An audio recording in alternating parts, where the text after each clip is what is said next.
Record. Hey everyone, thanks for joining us again for another episode of Net Builders. Today's question is, can you really change a law? And we have a great and special guest today by the name of John Thibault here. Now, if you don't know John Thibault, it is my pleasure to introduce him to you today. He's been seen on CBS News, Fox, NBC, ABC, author and founder, author, founder, CEO of iLobby.co, #1 international bestseller of the book How to Change a Law, along with other books. And just this guy is everywhere, and we're gonna have a very relevant and very amazing conversation today about if you can in fact change a law. And would you like to say anything, John, before we begin? Hey, RJ, thanks for having me on. I really appreciate it. And hopefully we can simplify this for frustrated voters and kind of walk them through some of the steps. Outstanding. So before we got on here, we actually had a brief conversation about the work that it takes to change a law. And that is usually, you mentioned it is usually the tough part about why it's the main obstacle that stops a person that wants to change a law. It's what deters them. Could you explain a little bit of what goes into changing a law, the process? Yeah, I've taken something that I think is very complicated and frustrating for people, and I'm trying to break it down into a really simple structure. So the three things that I think are important, and this is high level and I can unpack them as we go forward, but the three things are: you need to, number one, clarify your issue; two, build a coalition; and then three, appeal to a higher authority. Those three things might sound a little bit abstract at first, but in reality, if one of those is missing and not done properly, then the whole thing falls apart. Gotcha. And this coalition, what is it usually comprised of? Well, ideally, what you're looking for is people who support your idea. But I also think it's important to have people who have a disagreement with you. So this encourages the whole idea of debate, right? So often we hear people say, hey, look, like the vaccination thing is good because we're all involved in that now, right? So you have people saying, yes, let's get vaccinated. That's the right thing to do. Then you have some other people who say, I don't trust it, I don't want to do it, etc. And so that kind of gets debated in the press. And people resent the fact when the government comes in and says, I don't care what you think, you must get vaccinated if you want to, for instance, travel, fly on an airplane, or send your kids to the same school as the other guy, right? And then that, by examining that in terms of like, oh my God, this, it's like a movie. This is conflict, right? You have two opinions on two different sides. They're both valid. And it's like, well, who's going to win? But that's the nature of democracy anyway. We're battling ideas all the time. So when you build a coalition, what I'm talking about is saying you need to get enough people on your side of the fence, right, who say, yes, I agree. And the guys who disagree with you, either you can convince them to come over or they give you enough, I don't know, negative feedback that you actually alter and change what you are doing to improve it. It's sort of, you know what it's like? It's actually like customer service in software, right? The best companies listen to, this is for the business owners. The best companies listen to their customers. They adapt to whatever the problems are. They put out reports and say, we want to do bug testing, right? And so customers and user groups come back and say, this isn't working. Change this. I don't like that. Or my printer didn't work, or this failed, or whatever it might be. But they get all that input and they come back and say, let's fix this, and then put in the features that people really want. I think the same thing that we do with software development, and again, I was at eBay, so we went through this cycle. The same thing you do in software development, you should be doing in politics, and we're not doing that. Okay, that's actually a really good metaphor. That's a really good, that's actually a really good way to explain it. You did say in the beginning that you were going to simplify this process. So yes, that actually makes a lot of sense to me there. And I'm pretty sure the others as well. So I see that book behind you right there. Is this How to Change a Law, the famous book here? It is, yeah. So it's available actually.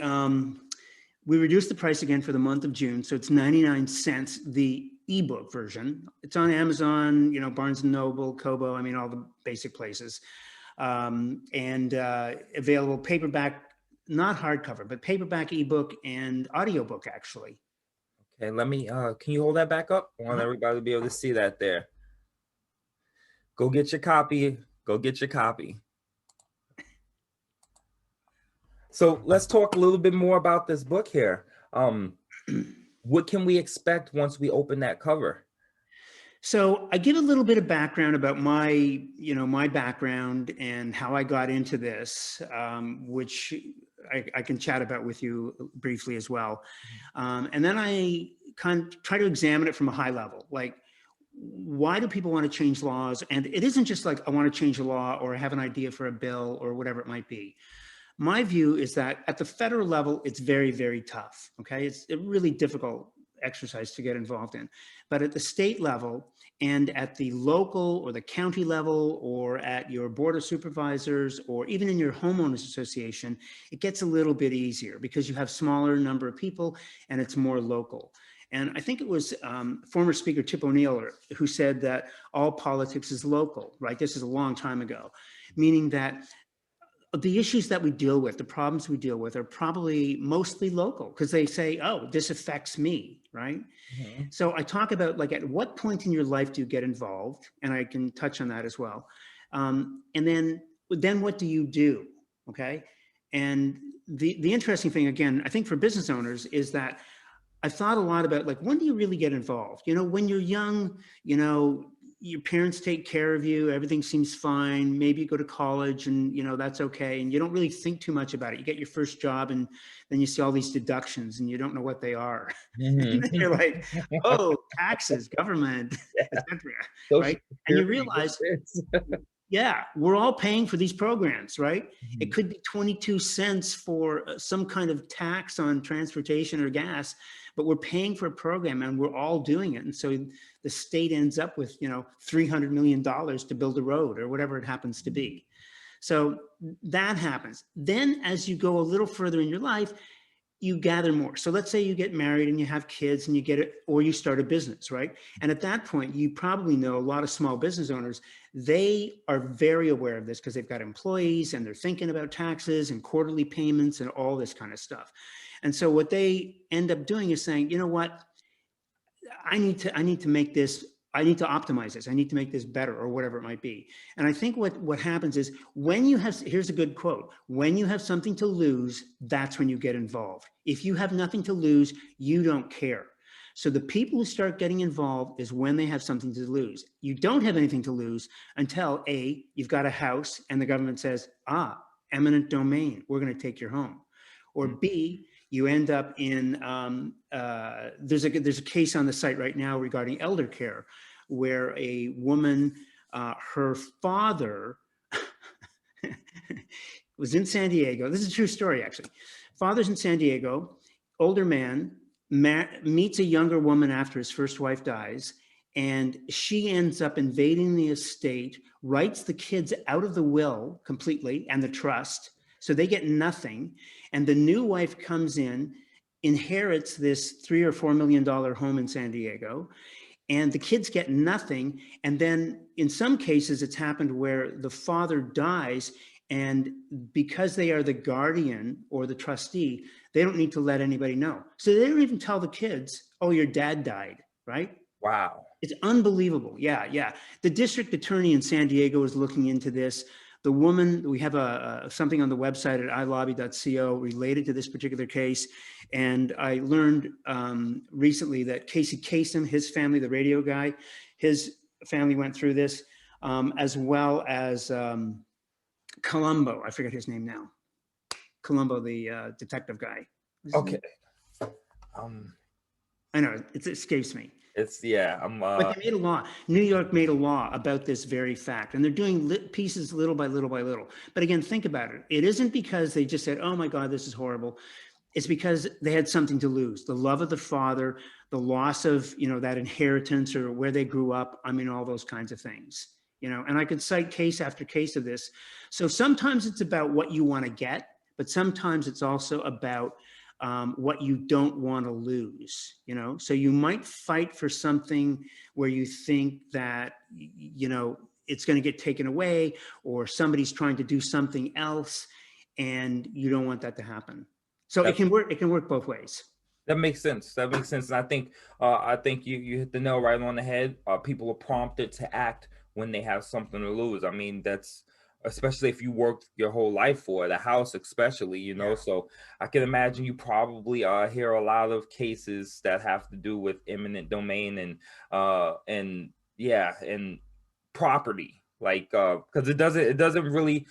I mean, so many things happen on social media um that we're accustomed to it or numb to it, you know. So it's like this happened in Georgia, well, it's not affecting me in Washington, but once it Right. gets here, you know. But I think that has a lot to do with social media, of course, because years ago, before social media, when something bad happened, it was televised and that one event was going on, so everybody had the time to grieve and be you know, empathize or sympathize with the situation. But now every time you go through your feed on social media, you see 50 bad things that happen. So we really don't have the time to grieve over anything, or I guess I don't want to say this word, but care, you know. So we're indifferent unless it affects us directly.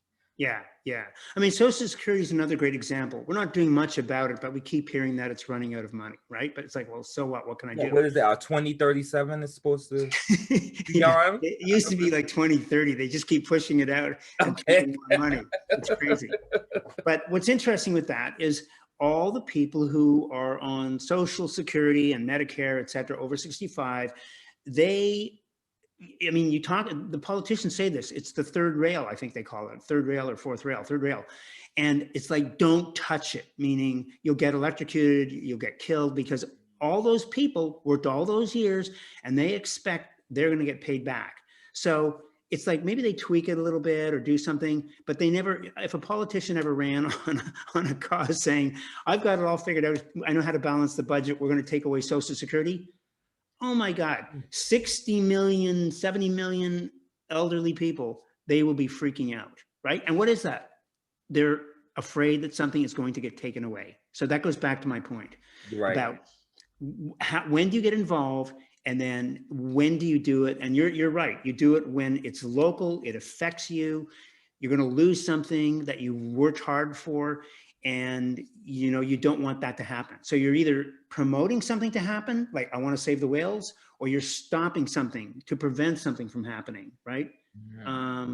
Yeah, another good example is like the wind turbines, right? Everybody loves the idea of clean energy. It's like, wow, that's great. Just don't build one in my backyard.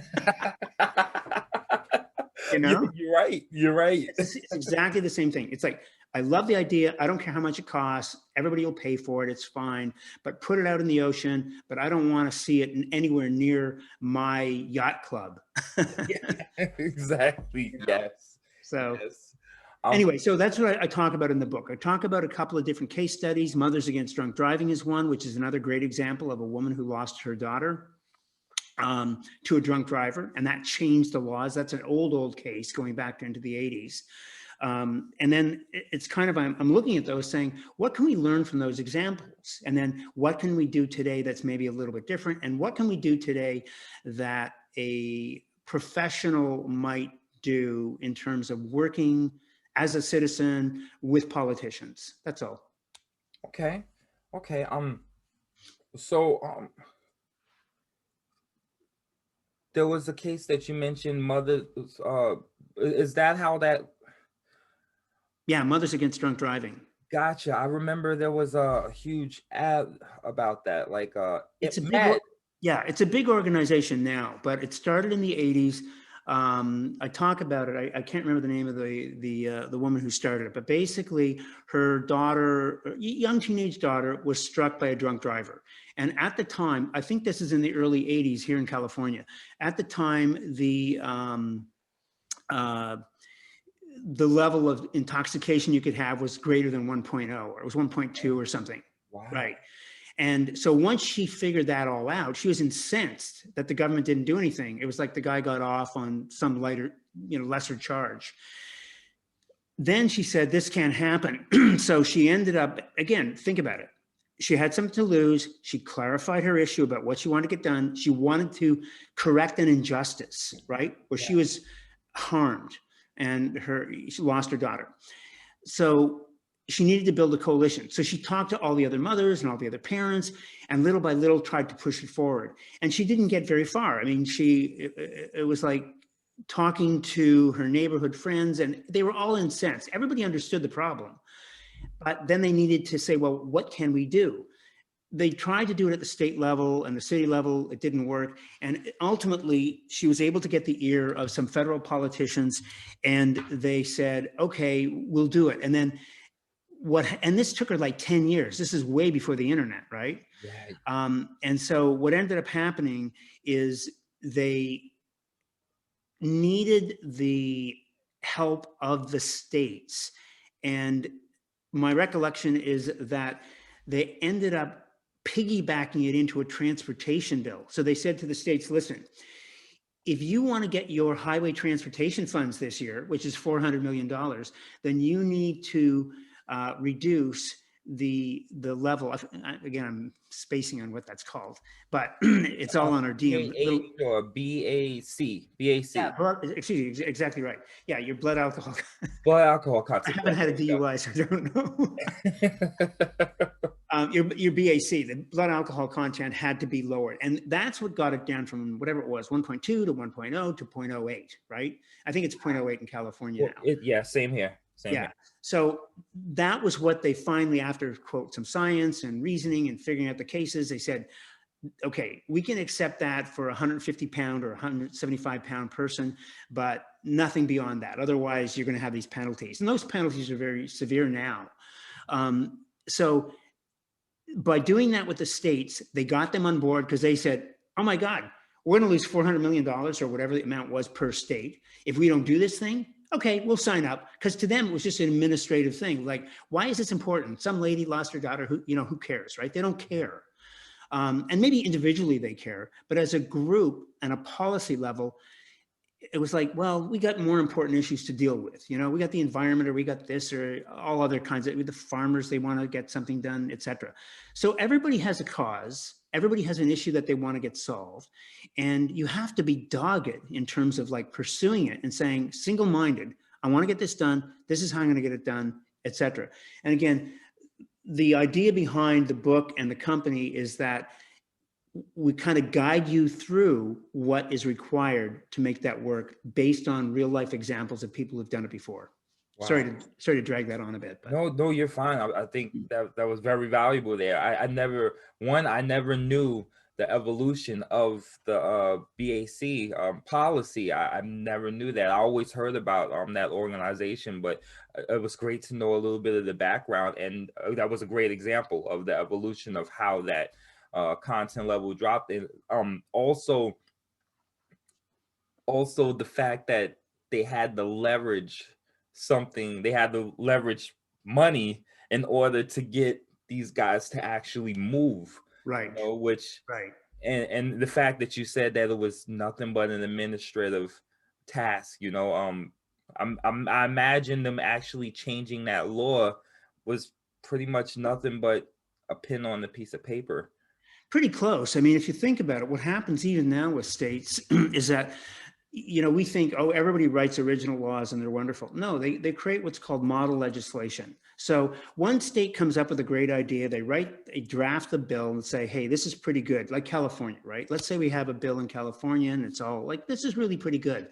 Why would we all go and say, well, we're going to write our own, we're going to invent our own? No, they come together as a group. They look at the legislation that some other state did and said, oh, that could work in Washington. That could work in Virginia. That could work in Texas. All we need to do is make a couple of tweaks and changes. So they don't need to, just like editing a book, right? You don't need to rewrite everything. Just make the changes that you need and then get the language cleared up so it conforms with your existing laws, and then present it to your, quote, legislative body, whether that's the House or the Senate or, House of Representatives, whatever it might be.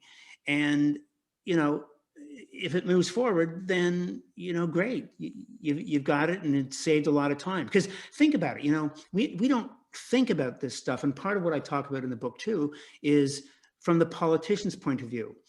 Every congressional session, which is 2 years, they're looking at about 10,000 bills with 20 committees. Oh, wow. And there's only about 20 to 25 members on every committee. So the amount of work they need to get through, right, is quite a bit. In California, they're looking at 5,000 bills. And go back to the federal thing for a second. Of those 10,000 bills, you know how many get passed every 2 years, historically, in the last 5 or 10 years? About 3%. So 350 bills get passed out of 10,000, right? And all the rest are like, either they get rolled over or they get kicked out. So you're talking about an attrition rate of 97%. It's like, hey, you have an idea, you want to get something done. Well, guess what? You have a 97% chance of it not ever happening, right? Wow. So yeah, it isn't like, oh, I've got an idea and they're going to put my bill in and it's all going to be perfect. It takes a lot of effort and work. And that's why I'm saying that to do it, you have to, again, if I go back to what I said at the beginning, get really clear on your issue. Don't bundle it with a bunch of weird stuff. Just figure out one thing you want to get done and get really clear, clarify your issue. And then, build support, right? Get people who agree with you, build a coalition, do it through social networking, social media, through your friends, through lawmakers, whatever. But you got to build enough people. And what you're really doing is you're building up money, resources, and votes. Because if you have real voters, and that's the problem with petitions, which I could talk about too. But if you have real voters in the community addressing a bill in a specific area, then your lawmaker needs to listen to you because you are, quote, their constituent, right? Mm-hmm. They're your guy, you're their guy, you vote them in and out of office. And theoretically, if there were enough of you and you said, look, we don't like how you voted, and you hear people in the campaigns, you hear people talk about this. They say, look, we don't like how you voted on these last 2 bills or whatever it was. If you want to keep your job, please vote the way the constituents want. We would really like that. Or we don't want to have dark money coming in from other states, or we don't want to have other people influencing the laws that are going to affect our community. Those are all natural things that you hear almost all the time in these interviews with politicians. And then the final thing, of course, is the resources. I'm going to leave you here with one great quote that Barack Obama used when he was speaking at a conference, I believe in Milan back in 2014. But he said, and again, he's totally right. He said, people need tools, training, network, relationships, and funding in order to make this all work. Mm-hmm. And I thought, he knows exactly what I'm talking about. I mean, the stuff that I'm talking about when I have chatted with politicians, they get it completely. When I've talked to lobbyists, they get it completely. Within 2 sentences, they know and understand what this is about. When I talk to average people, there's a lot of like, what is it? How does it work? What do I do? Because it's so confusing, But these guys do it all the time. So for them, it's just like, oh yeah, don't people know this? Right? And the reality is, no, we don't,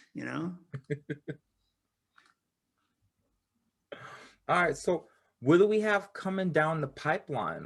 New laws that are going to affect family, going to affect communities. What's coming down the pipeline? What can we expect, especially post-COVID? I know people are going crazy about that right now. Some people, you have to wear the mask here. You don't have to wear the mask here. People are going crazy, and once, like you said, it's just like the vaccination, people are like, I think it's a good idea here, I think it's a bad idea there. And you have the division between the vaccinated, the non-vaccinated. And it's just, to me, from where I'm looking, it's kind of pandemonium. But what do we have coming down the pipeline, and how is that affecting families and communities right now? I think there's a lot of big issues and a lot of small issues. I think there are always big issues regarding the budget and taxation. These things sound really boring, but we don't want to end up in a recession. So for the government to balance the budget, I think that's really critical. And we keep increasing the amount that we're spending, right? And you can't keep doing that. Again, some of these are federal issues, and part of the reason they're federal issues, and we know about them, is because that's all you hear about on, CNN and Fox and MSNBC, et cetera. You just hear about all the federal issues.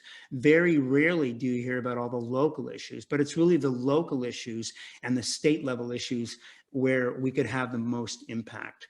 So I think, some of this has to do with, broad trends, right? We're dealing with issues with freedom of speech, China, healthcare, space exploration, the use of drones, privacy on the internet, all big issues, and you can get overwhelmed by it. And so it's hard for me to say, oh, this is the best issue or the highest topic. And again, if you go back to what I said about the issues that the Congress deals with, and I use Congress as an example only because I know the numbers, and it's the most transparent body in terms of you can get the data. It's a little harder. Like if you said, I want to look at all the laws at my local city council, you can do it. But I'm telling you, you start looking at this stuff, it's like looking at computers from 1982 or something, The IBM PC there. Yeah, it's like an early PC days where you're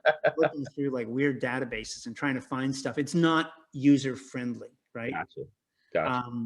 So anyway, lots of different laws, lots of different issues. And actually, a lobbyist in Washington, D.C. a couple of years back said to me, he said, I don't care what idea you come up with, there's a bill related to that right now. I said, really? He could say, hey, there's a bill related to the signage where you have green on your background and you're not allowed to have that. It should be orange, or something. Who knows, right? Isn't that weird? Yeah. Like anything you could think of, there's a bill. But as ridiculous as that sounds, like you said before, people only move to do something like that when they have fear of something being lost or taken from them. So yeah.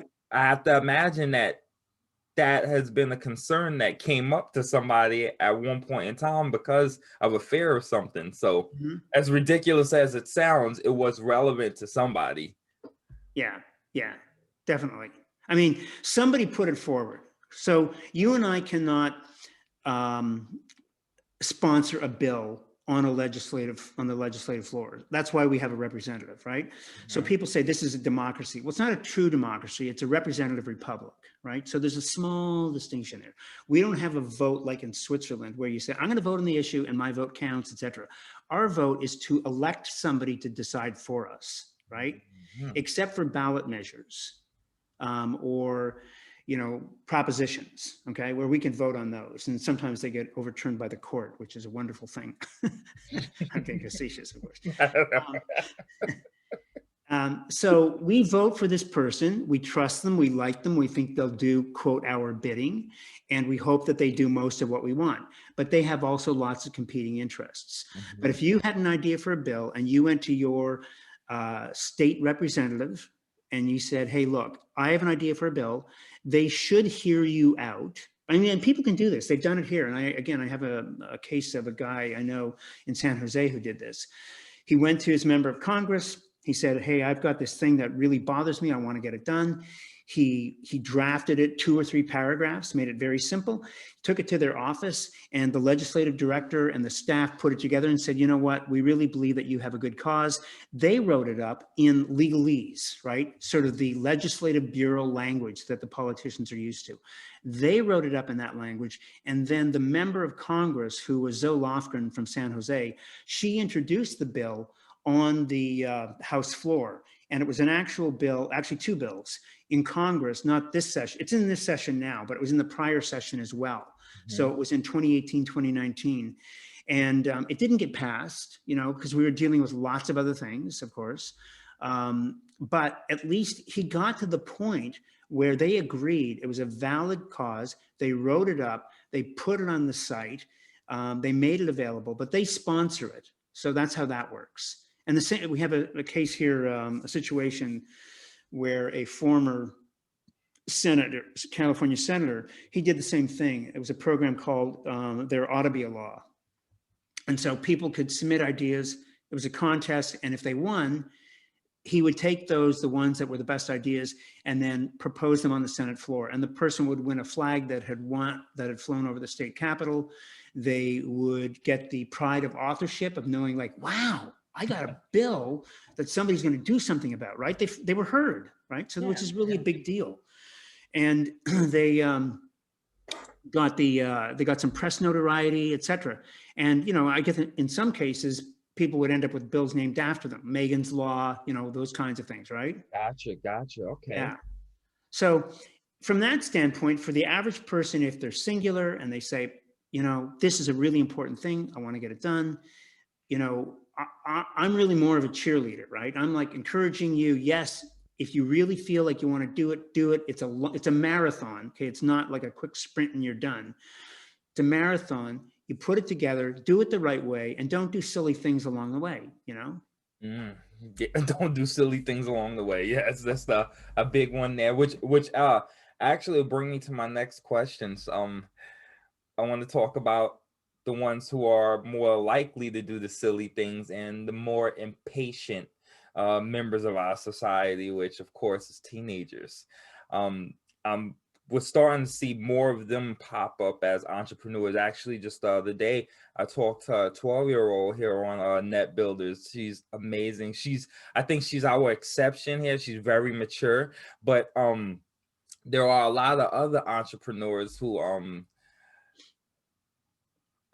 gonna bring it back to social media again because that's a realm I'm comfortable with, but social media, for some reason, it tells people that, hey, the camera's in front of me, I'm gonna do something stupid right now.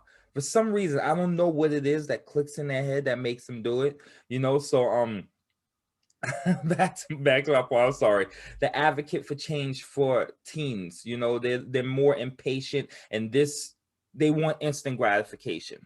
I'm just saying like that. And this process, of course, is a marathon. How would they approach this, or how would you approach them in this situation? Yeah. I totally understand, because I have teenagers, and one of my daughter, her and her little friends, they're all on TikTok. And the stuff that they're looking at and watching, it's like 20 seconds of ridiculous stuff. And then they tell me, this guy's got 300 million views. I'm like, what? And he's doing she, whomever, they're doing like incredibly stupid stuff, right? I'm like, is that even real? I mean, it's like, anyway. My daughters watched somebody eat pasta and stare at the screen for 5 minutes last week, and I for the love of me, I can't figure out what was entertaining about that. He just stared at the screen and ate pasta in silence. So yeah, they think it's funny. Maybe it might end up adapting, just like, MTV or any of these things over time. Initially, we thought, oh, they're horrible or they're stupid or whatever. But a lot of the new media ended up transitioning to something else, and then it would end up getting more institutionalized and kind of work its way out. But in the beginning, you had crazy stuff going on. Early cable was like that, if you recall. Early MTV was like that. Early radio was very experimental. I wasn't around for that, but it's that kind of stuff, right? Mm-hmm. So, and the early internet, I was around for that, the late 90s. So I think that, TikTok and all of that is the same kind of thing, but it also speaks to our attention span. You've heard the whole story about goldfish have a 7-second attention span, and most people do now. That's bad, because if you can't focus for a long period of time, I don't know if your brain develops further or not. Yeah. Anyway, to get back to your point about the impatience of teenagers, I think that's a pretty normal thing, that they're going to be that way. But I think that there's also, I know a lot of teens who are very intellectual and thoughtful, and they're reading a lot. And so they have a different point of view, And so you're always going to have people who are going to be that way. And my response, I guess, is that for people who wanted, this is kind of, quote, serious stuff. It shouldn't be. It should be fun, because the people who get into it really enjoy it. But the people who don't get into it find it boring. But I think that for young people, if they find a cause that they really believe in, then they just need to know that, you know, there's steps to go through and you can actually get stuff done. Because what you're dealing with is the establishment, you know, or the established politicians and the established political structure, and you're dealing with policy. And it's either this or pick any of the 80 countries that are dictatorships and where the people don't have that, and they end up just shooting each other and fighting and battling it out. And you have a generational warfare where nothing gets done and the countries go downhill. So I think, you know, to be sort of modify this, adults can help them through that. But to think that you're going to have instant gratification because television or the social media says you can, it just doesn't work that way. And you may not have your best ideas. You say, hey, I got a great idea. Why don't we just do this? But then you don't think of 30 other things, you know, that could go wrong. So. No, I think that's great. Yeah, thanks for that explanation there. That was actually spot on right there. That was so so let's go before teens. Like you know, we like to have conversations, like financial conversations at the dinner table, talk about a couple of events, you know, put the phones down, we're gonna eat dinner together. How would you know, conversation like this pre-teen go, you know, to prepare kids for this, to develop the mindset to be able to think like you're proposing? Yeah, you know, I'm not sure that preteen or maybe even teens are going to jump onto this. You know, I think that one of the things that we've lost, and people talk about this, Richard Dreyfuss, the actor, has talked about this, that we've lost our sense of civics, and we don't teach it in ninth grade anymore. And so kids don't know how the government works. They don't know how civics works because they've taken it off the agenda. And a lot of people are calling for us to put that back in. And so some people I've spoken to, or some of the reviews I've gotten, they said, oh, this would be great for high schools because it kind of gets you back to basics.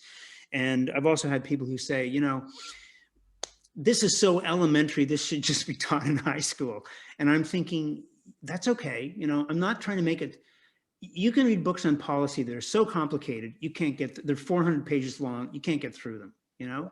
What I'm trying to do is say, get rid of all the stuff that makes it complicated, simplify it as much as possible without it becoming like ridiculous, so you can't get anything done, you know? And actually, that's a really good point. I'm going to just share one more thought with you. I mentioned the contest, There Ought to Be a Law. Well, there's a senator in Pennsylvania, Senator Ryan Ament, and this goes back a few years now, but they, in the classes, and I think she was in the 6th grade or 7th grade, so the girl had to be about 12 years old, and it's on YouTube, and we have a link to it from our site, which I'll mention near the end. Okay. But what it is she wanted to change the law regarding, if you recall, Michelle Obama had something about kids and what food they needed to eat at the public schools. Yeah, this goes back a few years. Yeah. Right. And so this little girl said, yeah, but that doesn't give us time to do sports, or if we eat quickly, you have to do something else. Anyway, so she wrote an essay, right? This is part of the class that they had to do. They'd write, like I talked about before with this other gentleman in San Jose, Chet Campanella. So what they had to do was they would write this little essay, maybe 250 or 300 words, and hers was selected, and then the teachers proposed that, and it got into Senator Ament's office as part of the, quote, There Ought to Be a Law contest. So he and his staff read it and said, great idea, you know, we really like what you've done. Again, they cleaned it up, they wrote it in the right language, they put it together, and she got this bill passed in the Pennsylvania state legislature. Wow. Yeah, her name was, I think, Paige Flinchbaugh. And Senator Ryan Ament, A-U-M-E-N-T, did it. And I believe they still have the YouTube video up showing it. And he interviews her in this segment. And it's fascinating. So you've got a kid who's 12 years old, and they ask her, why did you change the law? What did you want to get done? What were you hoping to do, etc.? And she's like really proud, you know, and she should be. Yeah, definitely. So I think anybody can do it at any age if you can think through the process. Gotcha. Are there, so this the contest that you mention all the time, I think, yeah, there ought to be a law. There ought to be a law. All Mhm. right, gotcha. Is this nationwide? No, see, that's the interesting part. It was started by Senator Joe Simitian, who was from Palo Alto. He's an attorney, became a politician, and he's now in Santa Clara. But he ran it from the early 2000s up to around 2012. And then it was picked up by the senator who followed him, Jerry Hill, and then he ran it for another few years. But it was only in our district. So our district is Silicon Valley, right? So they only ran it here. And then a couple of other reps picked it up. One did it in the East Bay, I think Oakland and Pleasanton area. And then a couple of other folks heard about it and they ran it in Pennsylvania. Simitian is out of office because he's not here. Jerry Hill is turned out, so he's out. There's a new senator, and I don't think that he's running it now. But I thought it was a great idea. Yeah, So that's the amazing. problem with it is it's a great idea because you reach out to citizens and say, do you have an idea for a law? Bring it to me and let's get it done, right? That's the simple side of it. And what I'm doing is I wasn't aware of this until after the fact. I'm saying, imagine there was a place where you could go, you could write a bill, direct it to your local person, put it up, share it, clear it up, and then it could go in any district in the country. And that was the idea behind the company, iLobby.co, that anybody could do that and pull this together. And again, the only thing with that is like small company, no traction, takes a while to build up, to explain, et cetera, et cetera. So that's what I've been working on, and that's why I wrote the book. Outstanding. Outstanding. Well, I appreciate what you do here. I think that's amazing. Do you have any final thoughts for our Yeah, just, audience? I mean, for people, again, I think we've talked about sort of the demographic or when people get involved, that kind of thing. And I think, if people are interested and you want to learn more, there's two places you can go, but I'll give you the simple one. And that is changealaw.com. So that's changealaw.com. And I can send you follow-up links if you want for some of these things. Thank you, definitely. But that at least gets you access to sort of videos, books, support material, etc. And it doesn't cost. I mean, what I've done is if you want to get the videos and look at them and all that, the first 3 months are free. You can just look at anything, just sign up, look at anything, whatever. And then if you like it later on, you can sign up. And I think I'm doing like $5 a month after that, Oh, okay. So really, really Affordable. inexpensive, because the idea is just get more people involved, and Yeah. not have some high cost that people can't do it. And then the same with the book. If people sign up and stay in touch, I often have it where the book is free, on Amazon for a day or a couple of days, or 99 cents for the ebook. So, and it's pretty easy to find because it's pretty much everywhere at this point. And they're able to find you iLobby.co, right? Yeah, Right. yeah.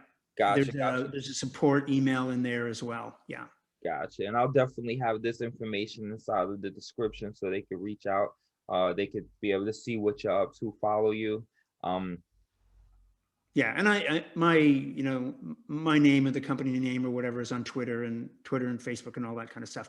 The only thing is there's a company that has the name iLobby.com. So I missed it by about a month. And they are a building management service, for people to have access to buildings out of Toronto.